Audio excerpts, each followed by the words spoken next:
Պուտինը, Լուկաշենկոն ու ԵԱՏՄ մյուս երկու առաջնորդները Հայաստանին կոչ են անում հանրաքվե անցկացնել կազմակերպությունում մնալ չմնալու վերաբերյալ։ Վաղվանից կկասեցվի հայկական գյուղմթերքի արտահանումը Ռուսաստան։ Քաղաքացիները ահազանգել են, որ իրենց ստիպում են ընտրության օրը ընտրատեղամասից 3-րդ համարի քվեաթերթիկը դուրս բերել, որպես ապացույց, որ չեն ընտրել ուժեղ Հայաստան դաշինքին։ Ռումինիայում պայթել է ռուսական ԱԹՍ։ Այդ երկրում դաշնության գլխավոր հյուպատոսությունը փակվել է։ Հյուպատոսը հայտարարվել է persona non grata։ Երևանում ժամը 19-ն է, բարի երեկո սիրելի հայրենակիցներ, ուղիղ եթերում ձեր սիրելի հաղորդումն է իրականում ու պարզ։ Տաղավարում են Դավիթ Գենջոյանը եւ Տարոն Կոխլիկյանը։ Ողջույն հարգելի հետևորդներ, նախքան անոնցված թեմաներին անցնելը հիշեցնեմ, որ մեզ ուղիղ եթերով կարող եք դիտել 21 TV News-ի YouTube-յան ալիքում, 21 TV-ի Facebook-յան էջում, ինչպես նաեւ հետևեք մեր հարթակներին, որպեսզի չկորցնենք իրար։ ԵԱՏՄ երկրների 4 առաջնորդները Ռուսաստանի, Բելարուսի, Ղազախստանի եւ Ղրղզստանի նախագահները այսօր Հայաստանի վերաբերյալ հայտարարություն են ընդունել, կոչ անելով Փաշինյանին հանրաքվե անցկացնել Եվրամիությանը անդամակցելու կամ ԵԱՏՄ-ում մնալու վերաբերյալ։ Հայտարարությունում նաեւ նշվում է, որ Եվրամիությանն անդամակցելու Հայաստանի նախապատրաստական աշխատանքները լուրջ ռիսկեր են ներկայացնում ԵԱՏՄ երկրների տնտեսական անվտանգության համար։ Նաեւ նշվում է, որ դեկտեմբերին առաջնորդները կքննարկեն, թե ինչ հետևանքներ կլինեն, եթե Հայաստանի նկատմամբ ԵԱՏՄ պայմանագրի գործունեությունը դադարեցվի։ Դավիթ, կարծես թե նախընտրական այս շրջանում նաև Հայաստանի հարաբերությունները դաշնության եւ նաև ԵԱՏՄ մյուս անդամ պետությունների հետ սրվում է եւ մենք արդեն տեսնում ենք ուղիղ տեքստով ԵԱՏՄ առաջնորդները, 4 առաջնորդները Հայաստանին, որը համարվում է այդ կազմակերպության 5-րդ հիմնադիր անդամը, կոչ են անում որոշել, թե որ ուղղությամբ են գնում, մնում են Եվրասիական տնտեսական միության տարածքում, թե շարժվում են դեպի Եվրամիություն։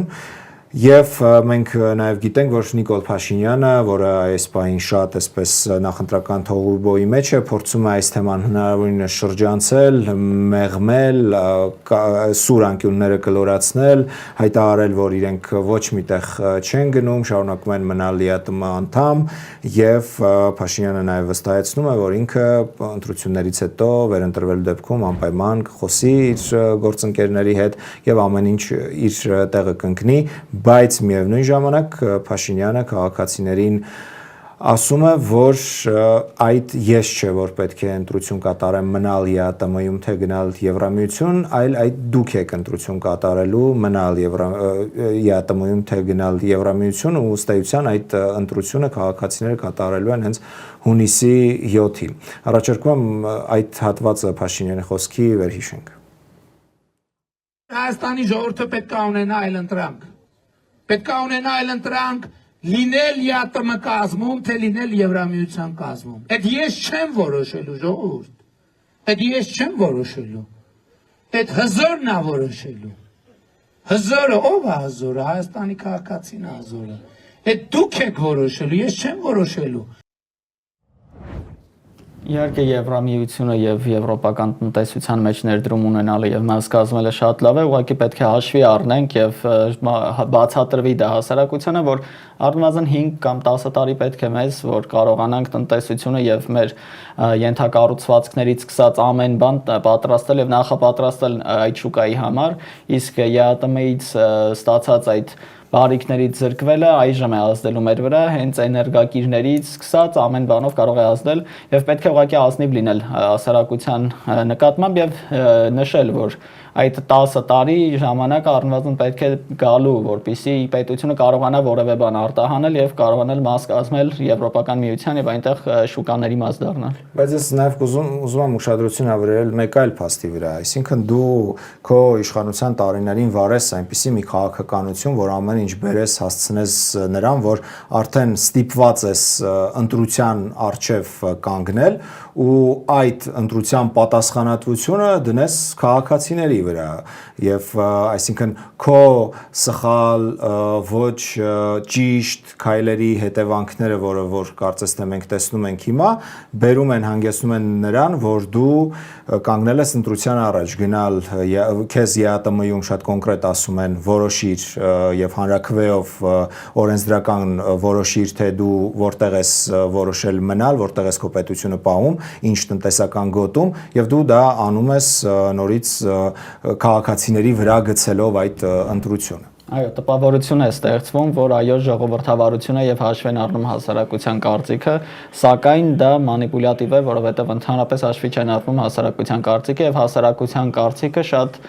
քիչ է, որ կարողանաս տնտեսական նման որոշում կայացնել, եթե չես տրամադրում հասարակությանը, թե ինչ է լինելու առհասարակ, ուղղակի նշում ես Եվրոպա, թե ԵԱՏՄ օրինակ, հասարակության մեծ մասը հնարավոր է ընտրի հենց Եվրոպայի ուղղությունը, սակայն նրանք տեղյակ չլինեն, որ 10 տարի ժամանակահատվածում ամեն բան երակի կարող է թանկանալ եւ մեր շուկան դեռ պատրաստ չէ հենց Եվրամիությանը եւ մենք չգիտենք Եվրամիությունը արդյոք պատրաստ է ընդունել մեզ այնտեղ գրկապած, ինչպես մենք ակնկալում ենք եւ նման քաղաքականությունը բերում է նրան, որ պատասխանատվության արտապատվիրակում է լինում, այսինքն իշխող ուժը վերընտրվելուց հնարավոր վերընտրությունից հետո ասելու է, որ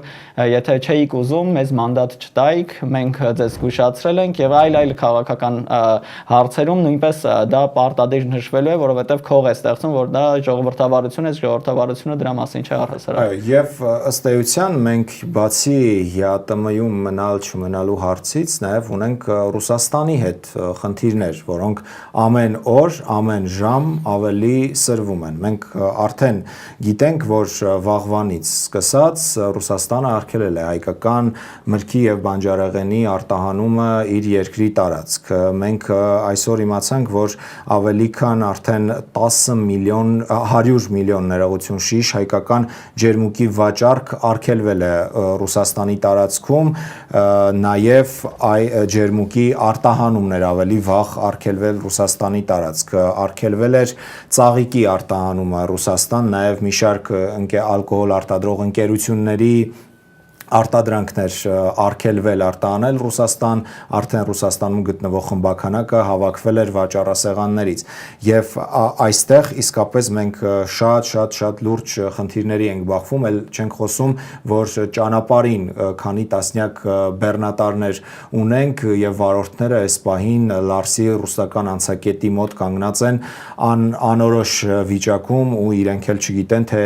ինչ է լինելու։ Ազատություն ռադիոկայաններ նրանցից մի քանիսի հետ խոսել, ես առաջարկում եմ կարճ լսենք, թե ինչ են պատմում վարորդները Լարսից։ Տամեն եղել են 5 հոգի, եկել են հենց տամոժնում, չեն էլի չէ ներքև չմիում, մոտեցել են վարորդներին, վարորդները ասել են ներկայացել են իջա վիճակը, իրանք էլ ասել են եկել են, որ տենանք խնդրանքի կարգով ինչ կարող անենք, ասել են ժամի 5-ին նորից կանչել են, նրանք տենանք ինչ են ասում, կանտես կասնենք, ոչ մի ռեալ ոչ բան են ասել, ոչ էլ ասել են ինչ կլինի, ոնց կլինի։ Այստեղ ինչքան հնարավոր է ինձ համար ավելի բարդացնում են վիճակը։ Իմ ապրանքն ուղարկում են էքսպերտիզայի Ռոստով, որը որ կարող է տևի 21 աշխատանքային օր, որը անում է կալենդարային 30 օր։ Մի խոսքով ես 1 ամսից շուտ տուն չեմ վերադառնա։ Իսկ ինչ է անում Հայաստանի կառավարությունը գոնե այս վարորդների եւ նրանց տարած բեռների հարցը լուծելու համար, մասնավորապես էկոնոմիկայի նախարար Գևորգ Պապոյանը օրեր առաջ ասել էր, որ դիմել են Եվրամիությանը ապրանքներն այնտեղ արտահանելու համար եւ երբ մենք հիմա կլսենք Գևորգ Պապոյանի խոսքը, ես ուզում եմ ուշադրություն դարձնեք, թե ինչպես է նա ձևակերպում միտքը։ Առաջարկել եմ եվրոպական գործընկերներին, որտեղ իրանք շատ են սիրում խոսել աջակցությունից եւ այլնից, դե եթե այդքան շատ սիրում են խոսել, թող աջակցեն մեզ, որպեսզի նաեւ ֆինանսական գործիքներով աջակցեն, որ մեր վարդերը վաճառվեն եվրոպական շուկա։ Արձագանք կա, պարոն Պապոյան։ Ինչ է։ Արձագանք։ Նոր ենք քննարկել, արձագանք կա, այո։ Ասել են հաշվարկներ տվեք, հաշվարկներն էլ տվել են։ Շատ այսպես կիսա մուննատ կներեք այդ բառի համար, կիսա մուննատ տոնով է խոսում Գեորգ Պապայանը, դուք շատ մեզ ասում եք կարծես թե եկեք միացեք Եվրամիությանը, ձեր ապրանքները համապատասխանեցրեք մեր ստանդարտներին, դե մենք կանգնել ենք խնդրի առաջ, Ռուսաստանը փակել է իր շուկան մեզ համար, հիմա կարող եք օգնել մեզ, դե օգնեք, տեսնենք ինչպես եք օգնում։ Այսպիսի տրամաբանությամբ է խոսում էկոնոմիկայի նախարարը, այնինչ այս դեպքում էլ Հայաստանը պետք է լինի խնդրողի դերում եւ հնարավորինս ամեն ինչ անի, որ չմերժեն իր հայցը։ Նախքան խնդրելուն հասնելը պետք է որոշ քայլեր ձեռնարկի եւ հաշվարկ կատարվի, որովհետեւ տրամաբանական կերպով, երբ որ գնում ես Ռուսաստանի դեմ գործողությունների, պետք է հաշվի առնել, որ կարող են նման խնդիրներ տեղի ունենալ եւ եթե մենք չունենք օրինակ վերահսկող մարմին, որը կարող է պատշաճ կերպով ստուգել օրինակ սննդային սնունդը կամ առասարակ ինչ որ մեր ապրանքները համապատասխան եվրոպական եւ ԵԱՏՄ ստանդարտներին եւ ունենալ հստակ դիրքորոշում, ապա մենք պետք է այո այսպես խնդրենք, որ Ռուսաստանը մեղմ լինի, Եվրոմիությունը մեզնից որևէ բան ընդունի, մեր հարևաններին խնդրենք վերջը ինչ որ մի բան որ կատարեն, որպեսզի մենք ինչ որ կերպ փորձենք ջրից շոր դուրս գալ։ Եվ այսօրվա ԵԱՏՄ հավաքին Հայաստանը ներկայացնում էր փոխվարչապետ Մհեր Գրիգորյանը ու նա իր խոսքում նշում էր, որ Հայաստանը չի պատրաստվում դուրս գալ ԵԱՏՄ-ից շարունակելու է իր աշխատանքը այնտեղ, բայց մենք արդեն հասկանում ենք, որ կարծես թե ամեն ինչ ավելի սրվել է եւ Հայաստանը, որը ի դեպ օրենք է ընդունել Եվրամիության հետ Եվրամիության անդամ դառնալու կարծես թե դա ճանապարհային քարտեզը լինի, այդ օրենքն է, որ ամեն ինչ այսպես նաեւ խառնել է իրար եւ մեր հյուսի բարեկամները կոնկրետ տեսնում են, որ Հայաստանը շատ կոնկրետ ուղղվածություն է որդեգրել ոչ եվրասիական այլ Եվրամիության ու ամեն ինչ փորձում են անել, որպեսզի խնդիրը արագ լուծվի իրենց համար նաև։ Եվ տրամաբանական է հաշվի առնելով, որ եվրոպական երկրները,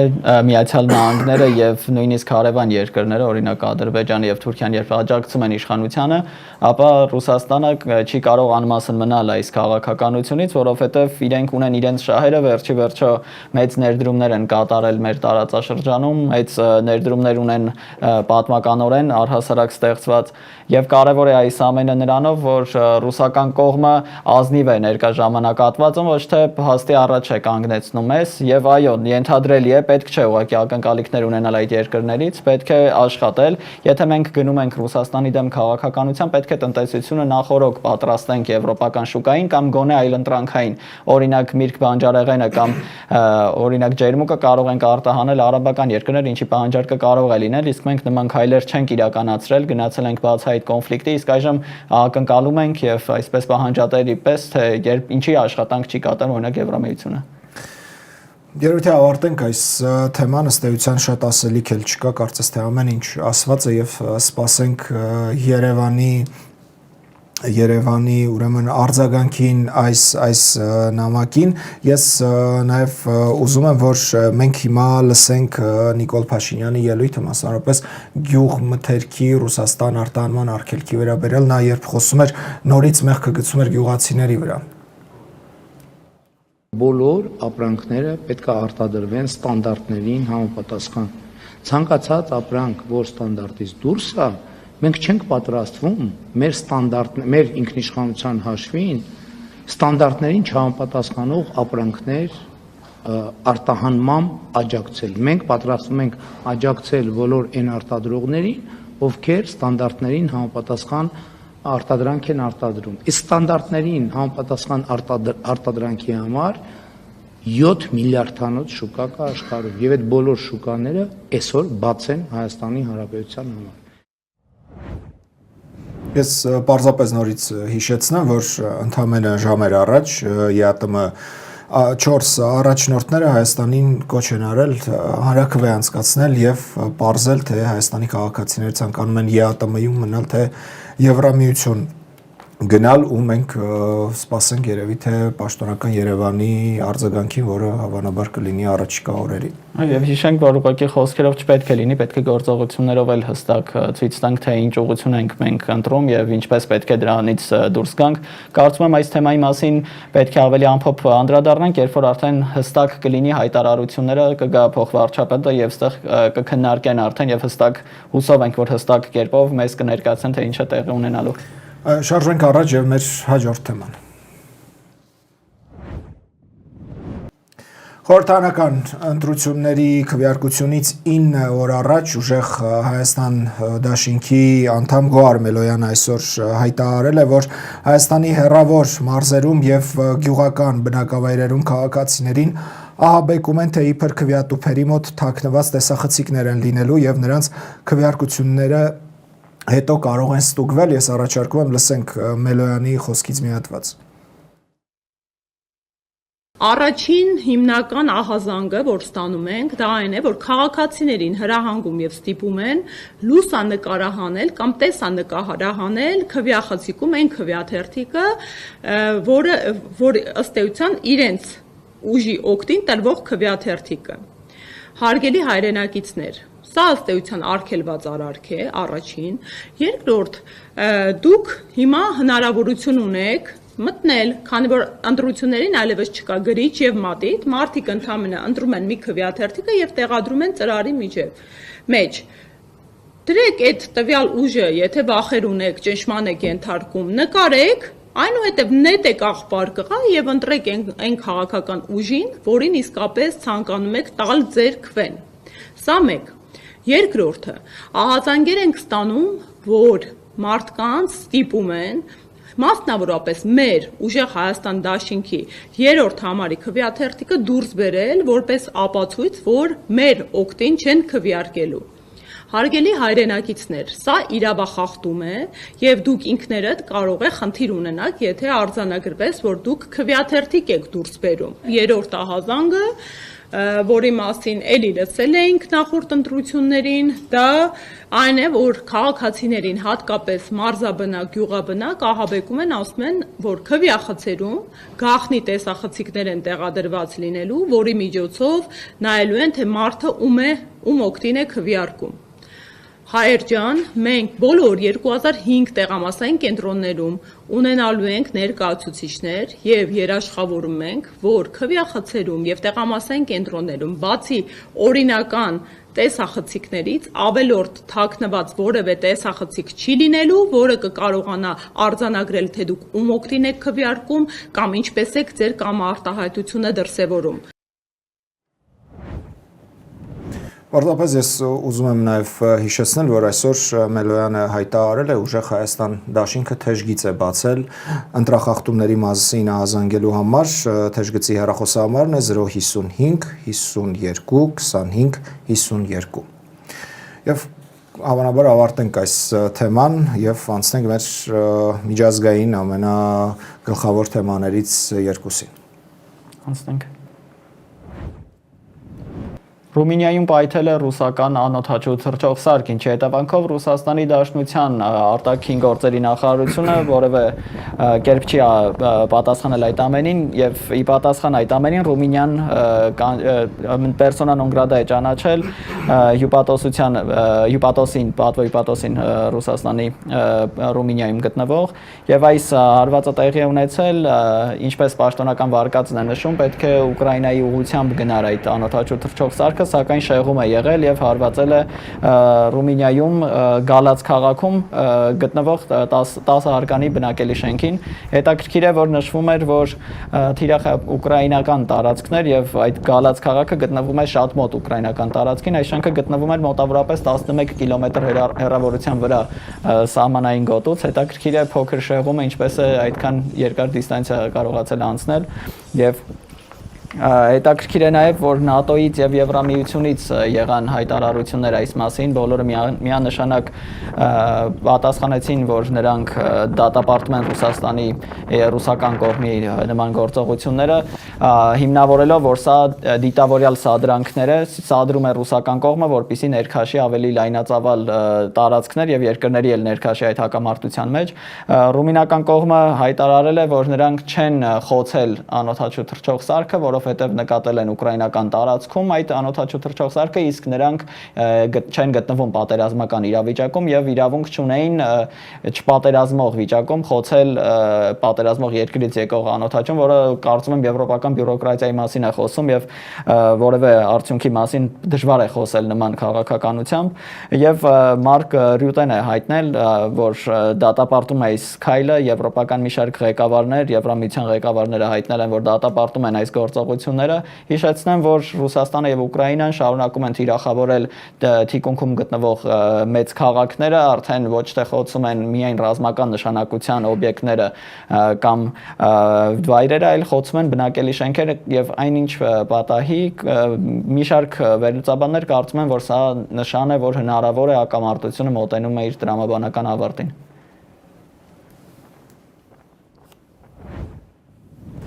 Դավիթ, շնորհակալություն, հարգելի հեռուստադիտողներ, սիրելի հայրենակիցներ։ Ավարտում ենք մի փոքր շուտ այսօրվա մեր եթերը, շնորհակալություն ուշադրության համար, ցտեսություն։ Մինչ նոր հանդիպում։